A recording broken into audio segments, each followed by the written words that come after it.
Bíbélì Yorùbá tí ẹ fẹ́ gbọ́ wá láti bibeliyoruba.com. Ẹnikẹ́ni kò ní àǹfààní láti ta bíbélì yìí, ọ̀fẹ́ ni. Ẹ sì lè fún ọ̀pọ̀lọpọ̀ àwọn ènìyàn tó bá fẹ́ gbọ́ bíbélì ní ọ̀fẹ́. Orin Dáfídì orí 7. Olúwa Ọlọ́run mi, ìwọ ni mo gbẹ́kẹ̀ mi lé. Gbà mí lọ́wọ́ gbogbo àwọn tí ń ṣe inúnibíni sí mi, kí o sì yọ mí kúrò. Kí o má bàa fa ọkàn mi ya bí kìnnìún, á ya pẹ́rẹpẹ̀rẹ nígbà tí kò sí olùrànlọ́wọ́. Olúwa Ọlọ́run mi, bí mo bá ṣe èyí, bí ẹ̀ṣẹ̀ bá ń bẹ lé ọwọ́ mi, bí mo bá fi ibi san fún ẹni tí tèmi tirẹ̀ wà lé àlàáfíà, nítòótọ́ ẹni tí ń ṣe ọ̀tá mi lé àìnídìí, èmi tilẹ̀ gbà á là.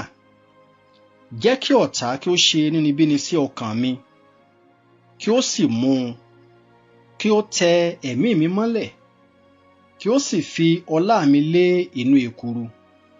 Dìde, Olúwa, ní ìbínú rẹ, gbé ara rẹ sókè nítorí káàánú àwọn ọ̀tá mi. Kí ìwọ kí ó sì jí fún mi sí ìdájọ́ tí ìwọ ti pa lé àṣẹ. Bẹ́ẹ̀ ni ìjọ àwọn ènìyàn yóò yí ọ káàkiri. Ǹjẹ́ nítorí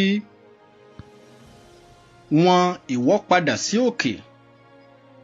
Olúwa yóò ṣe ìdájọ́ àwọn ènìyàn. Olúwa ṣe ìdájọ́ mi gẹ́gẹ́ bí òdodo mi àti gẹ́gẹ́ bí ìwà títọ́ inú mi. Jẹ́ kí ìwà búburú àwọn ènìyàn búburú kí ó dé òpin, ṣùgbọ́n mú olótìítọ́ dúró, nítorí tí Ọlọ́run olódodo lé ó ń dán àyà àti inú wò. Ààbò mi ń bẹ lọ́dọ̀ Ọlọ́run tí ó ń ṣe ìgbàlà olótìítọ́ lé àyà. Ọlọ́run lé onídàájọ́ òdodo. Ọlọ́run sì ń bínú sí ènìyàn búburú lójoojúmọ́.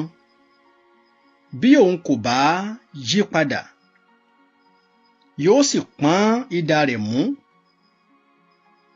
Ó ti fa ọrùn rẹ̀ léná, ó ti múra rẹ̀ sílẹ̀. Ó sì ti pèsè èèlò ikú sílẹ̀ fún un. Ó ti ṣe